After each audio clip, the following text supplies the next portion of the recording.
Selamat siang Bapak dan Ibu yang terhormat serta para undangan.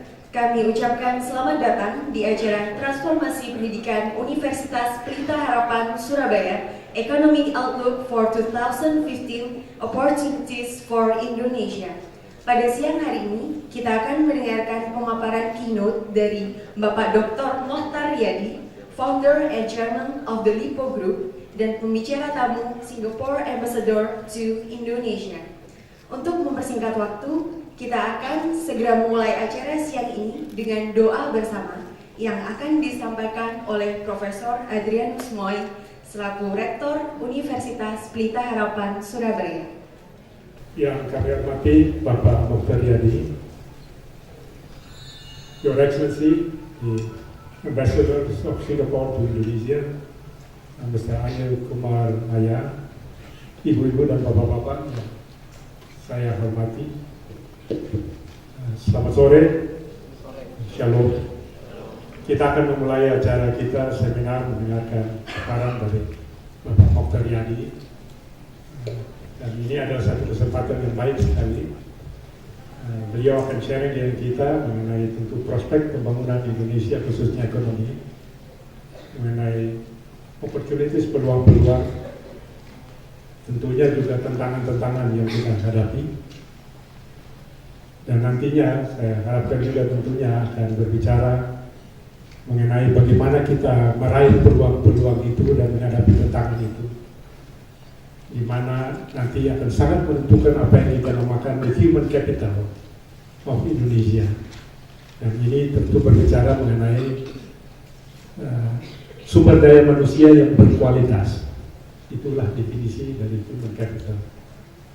Karena human capital itu terdiri dari knowledge, pengetahuan, juga habits, kebiasaan, ya, juga atribut-atribut sosial maupun personal, including creativity, ya, yang dibawakan atau yang terada di dalam seseorang yang mempengaruhi their ability, kemampuannya untuk bisa bekerja dan menyumbang sesuatu yang berarti.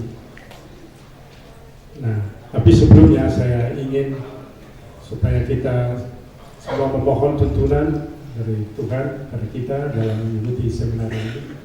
Dan karena itu saya mengajak ibu bapak sekalian untuk tunduk kepala dan doa. Saya akan berdoa secara Kristiani dan tentunya bagi bapak-bapak yang lain bisa berdoa sesuai dengan agama dan kepercayaan. Mari kita berdoa. Allah Bapa di surga, Bapa yang baik, kami bersyukur dan berterima kasih karena Engkau sudah menghimpunkan kami sebagian dari anak-anakmu di Surabaya maupun di Jawa Timur ini, Tuhan, untuk berkumpul bersama-sama di ruangan ini. Kami berkumpul sebagai suatu keluarga besar, keluarga yang berkepentingan di dalam hal pendidikan. Apakah itu sebagai orang tua, sebagai lembaga yang menyediakan jasa pendidikan, ataupun dari pemerintahan yang sebagai regulator. Kami bersyukur karena Engkau sudah memanggil kami juga di UPH Surabaya untuk melayani Engkau melalui pendidikan. Kami terus berusaha dengan berbagai cara, apakah itu melalui kurikulum, apakah itu melalui dosen-dosen yang berkualitas, apakah dalam penyediaan fasilitas, sehingga kami dapat memberikan yang terbaik bagi anak-anak didik kami, mempersiapkan mereka untuk hari depan mereka, mempersiapkan mereka untuk boleh menyumbangkan pikiran dan tenaganya bagi pembangunan bangsa ini. Tapi kami tahu ya Tuhan, bahwa kami memiliki keterbatasan. Oleh karena itu kami datang kepadamu, mohon tuntunan dan bimbingan Tuhan kepada kami semua ya Tuhan, dalam bidang apapun yang kami temui. Berikan kepada kami kemampuan untuk memperbaiki dan mengubah apa yang bisa kami perbaiki ya Tuhan. Tentunya berikan kepada hati kami juga ketabahan untuk menerima hal-hal yang tidak bisa kami ubah. Tapi terlebih daripada itu, berikan kepada kami hikmat untuk bisa membedakan antara mana yang bisa dirubah dan mana yang tidak dirubah. Kalau Bapa di surga, pada siang hari ini kami akan berbagai informasi, pemikiran-pemikiran dari Bapak Dr. Riyadi ya Tuhan. Kami mohon Engkau juga tuntun beliau dalam menyampaikan paparannya. Dan biar itu semua juga boleh sesuai dengan kehendak Tuhan dan berguna bagi kami. Tapi persiapkan juga kami semua yang mendengar ya Tuhan, sehingga kami juga dapat memperoleh manfaat dari apa yang disampaikan. Semuanya bukan saja untuk kebaikan dari anak-anak didik kami, tetapi terlebih untuk hormat dan kemuliaan bagi nama.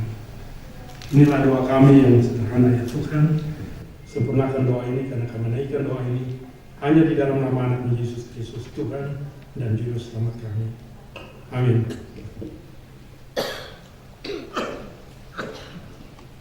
Acara yang pertama, kita akan mendengarkan sambutan dari Presiden Yayasan Pelita Harapan kepada Bapak Jonathan Parapat. Dipersilakan.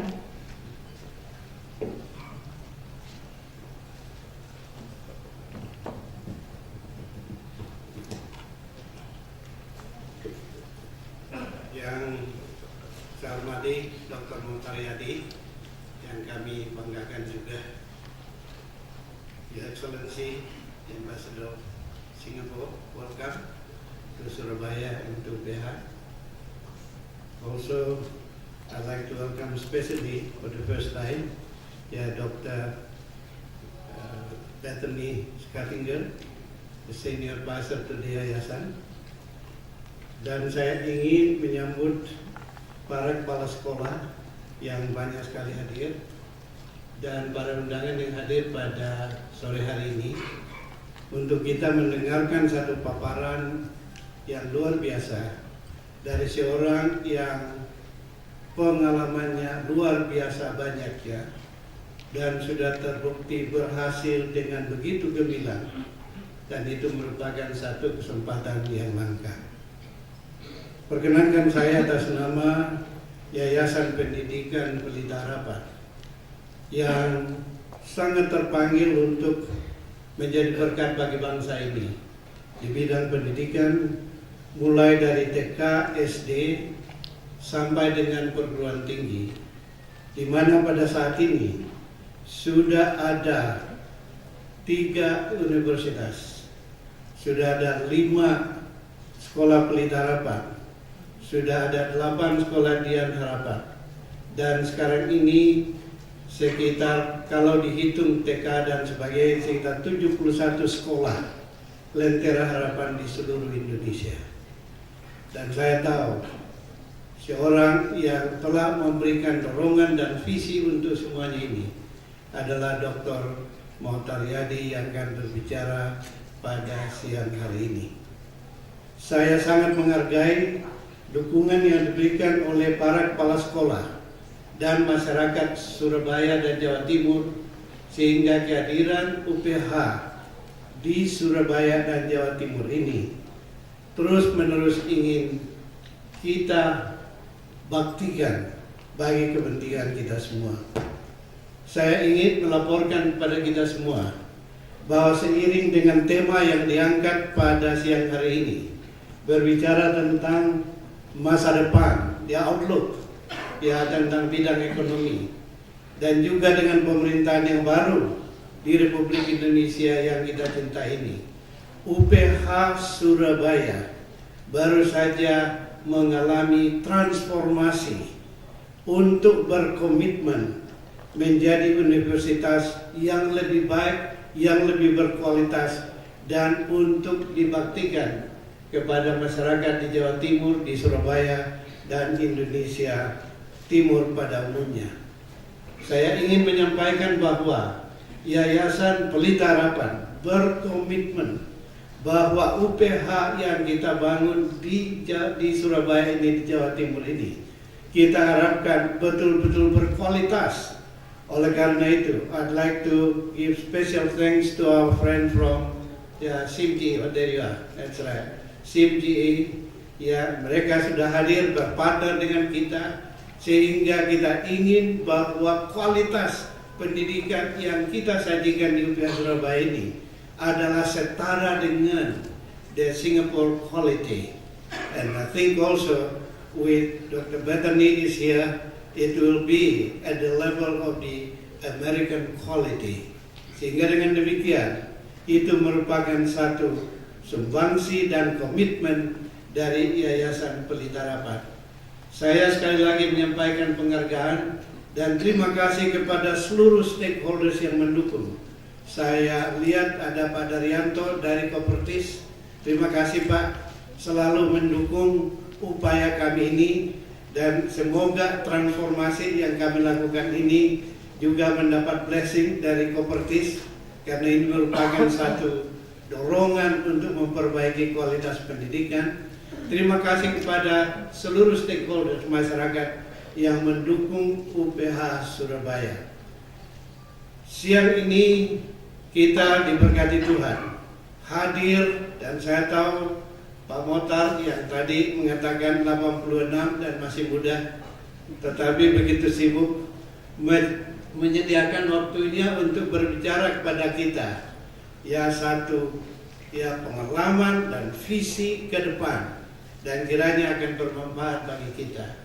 Also, we are blessed with the presence of His Excellency, the Singaporean Ambassador, who will be sharing with us, some of his thinking about the future, maybe specifically in the area of education. And I hope together Singapore and Indonesia will collaborate a lot more in improving education. Especially also to our friend from SINCI, we are delighted that you are here, you are committed here, we are committed, so that together we will actually improve the education in Indonesia, more specifically in Surabaya. Saya tidak perlu memperkenalkan Dr. Mohtar Riyadi. Tadi katanya lahir di Batu, orang Malang, tetapi saat ini saya boleh mengatakan sudah di orang dunia.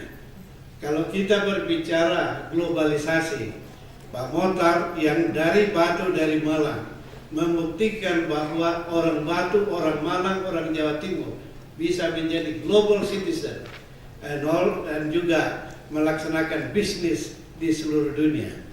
Saya tidak akan menguraikan, mungkin Pak Mohtar sendiri akan cerita, tetapi nanti juga akan ditayangkan sedikit mengenai CV dari Dr. Mohtar Riyadi. Saya tidak akan berpanjang lebar, selain pertama mengucap syukur kepada Tuhan atas dukungan Bapak Ibu sekalian, menyampaikan terima kasih kepada seluruh stakeholder, khususnya yang hadir pada siang hari ini, sehingga UPH Surabaya yang mengalami transformasi ini kiranya akan menjadi perguruan tinggi yang lebih baik, lebih berkualitas untuk diabdikan bagi masyarakat Surabaya dan Jawa Timur.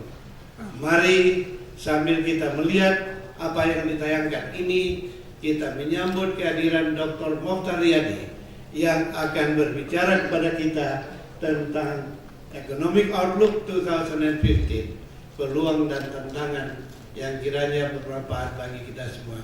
Terima kasih, Tuhan memberkati kita. Mari saya ajak.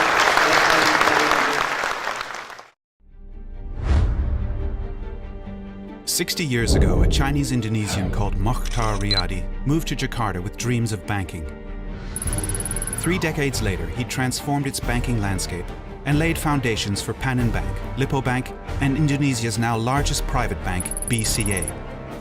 So he had a new dream, Lippo Village Karawaci, a development that would help ease a housing crisis of the world's 4th most populous nation, and later provide schools to a country with half its citizens under 28. Lippo also built Universitas Pelita Harapan, now ranked best in class. And as Asia boomed, next generation Riyadis helped Lippo cater for Indonesia's exciting new needs. Malls for an expanding middle class, media for transparency, infrastructure for enhanced communication, banks and funds for wealth and job creation. Indonesia gained the respect of investors far beyond its home nation, and so did Lippo.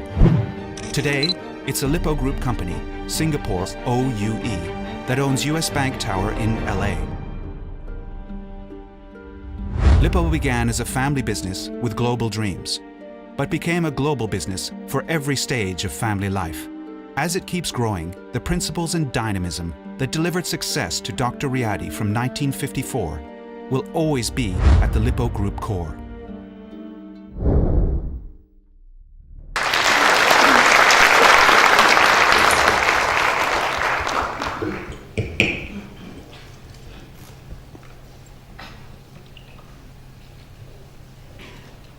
Your Excellency, Singaporean Ambassador to Indonesia, your presence here really is a benefit to the UPH in Surabaya. Your presence also representing the Singapore society eager to assist UBH in the future development. Thank you very much. Yang terhormat Profesor Mois, Dr. Jonathan Parapak,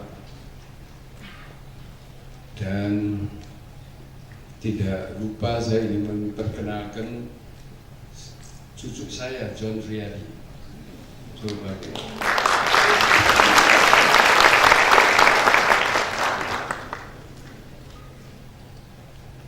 Ada pepatah orang mengatakan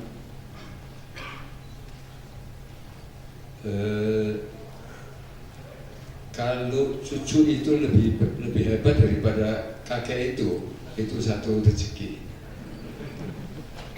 Dan saya yakin bahwa kalau lihat tampangnya sudah tahu dia lebih pintar dari saya.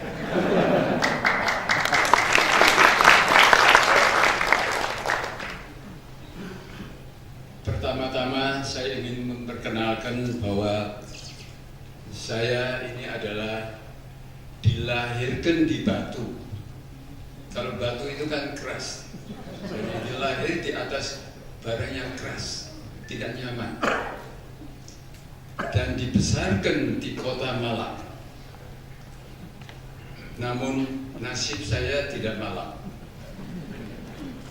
Kenapa nasib saya itu tidak Malang? Oleh karena saya mempunyai satu ayah yang sangat-sangat saya hormati.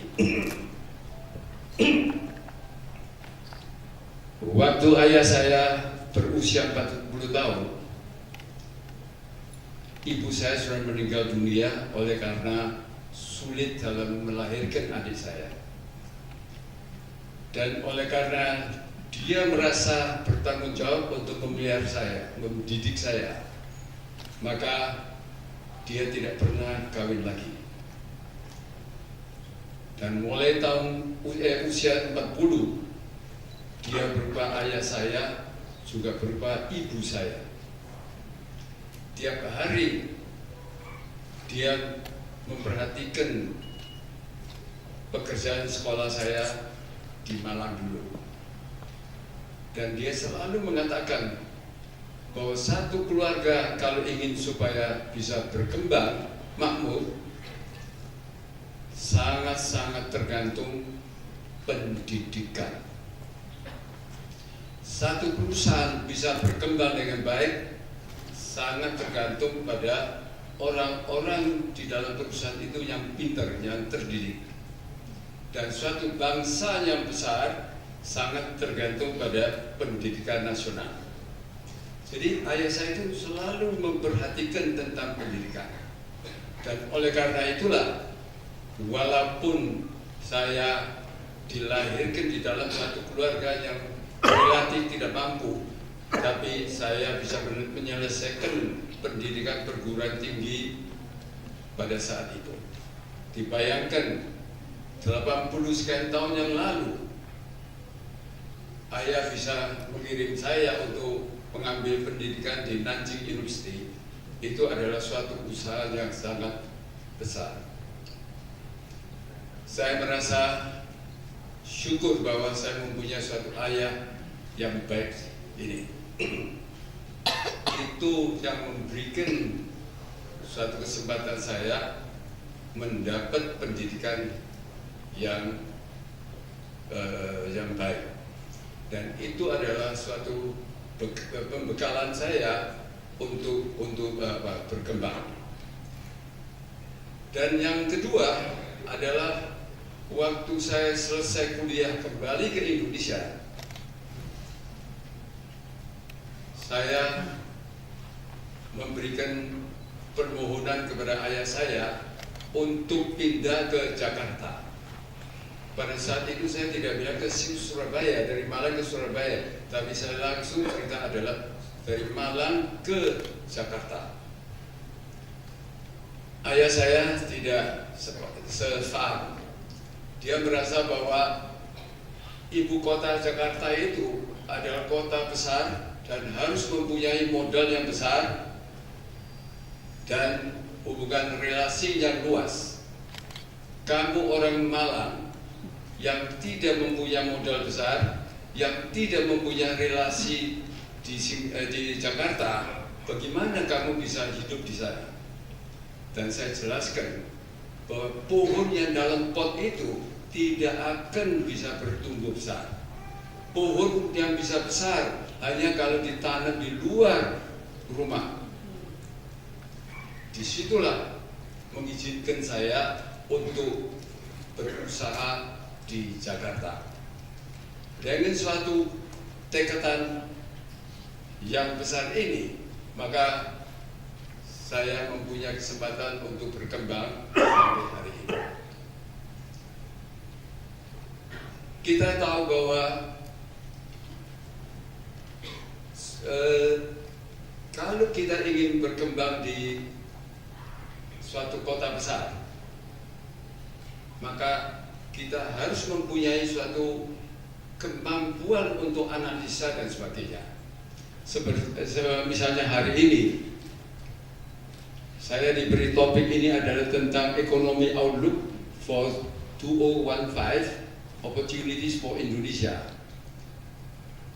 Tema ini adalah sulit untuk diprediksi, tetapi dalam hal ini opportunities buat Indonesia, saya kira itu adalah lebih gampang untuk saya ceritakan.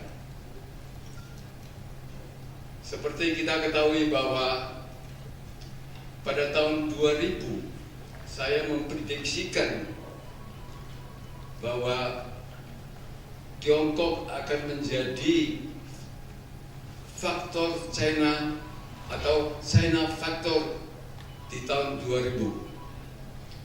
Dan pada tahun 2008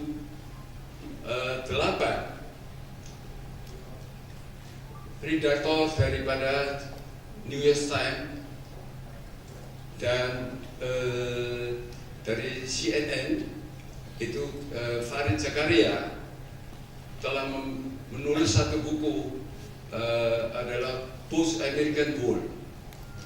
Isinya itu juga menyatakan bahwa Amerika telah merubah suatu kedudukannya itu oleh karena timbulnya itu kejayaan daripada Tiongkok. Dan sekarang memang kenyataannya Tiongkok itu adalah begitu maju. Di dalam kurun waktu 7 tahun Tiongkok telah berhasil membangun 16.000 km high speed railway. Dan Tiongkok itu di kota mana-mana infrastrukturnya itu adalah begitu komplit, begitu modern. Inilah menjadi faktor China. Maka sekarang oleh karena faktor China ini di Tiongkok ini mengalami suatu overproduction. Jadi kapasitas outputnya daripada industri Tiongkok itu sudah melampaui kebutuhan daripada Tiongkok. Dalam keadaan ini tidak hanya di Tiongkok saja, di Jepang, di negara mana-mana pun oleh karena teknologi yang maju ini, sehingga produktivitas manusia ini meningkat itu luar biasa.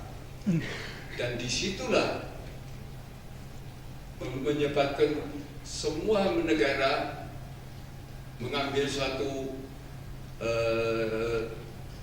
langkah-langkah itu adalah membuat easy money untuk mendorong inflasi supaya barang itu terjual. Dan barang itu terjual kemana? Oleh karena devaluasi rupiahnya, mata uangnya, sehingga bisa menjual barangnya lebih banyak ke luar negeri. Kalau Jepang melakukan hal ini, Eropa pun juga ikut begini. Dan sekarang Singapura pun juga beberapa minggu yang lalu juga devaluasikan currency-nya ini. Pertanyaan sekarang ini adalah sampai seberapa jauh Tiongkok dan Amerika akan mengikuti jejak ini.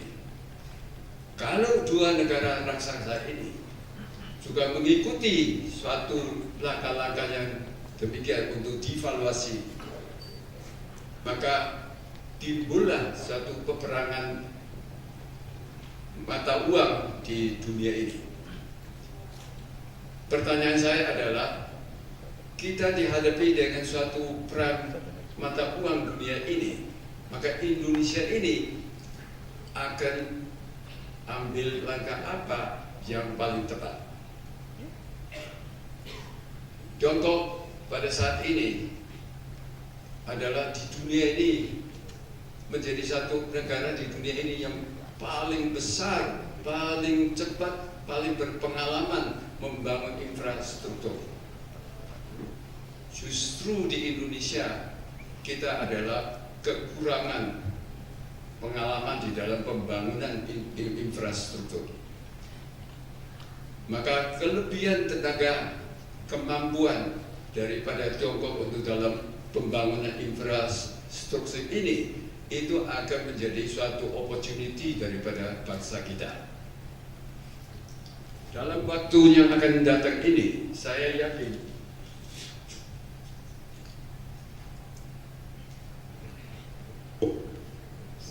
yakin bahwa pemerintah Indonesia di bawah pimpinan Bapak Presiden Jokowi ini yang terus emphasize tentang pembangunan infrastruktur ini, maka suatu komplementari antara Tiongkok dengan Indonesia akan sangat tepat.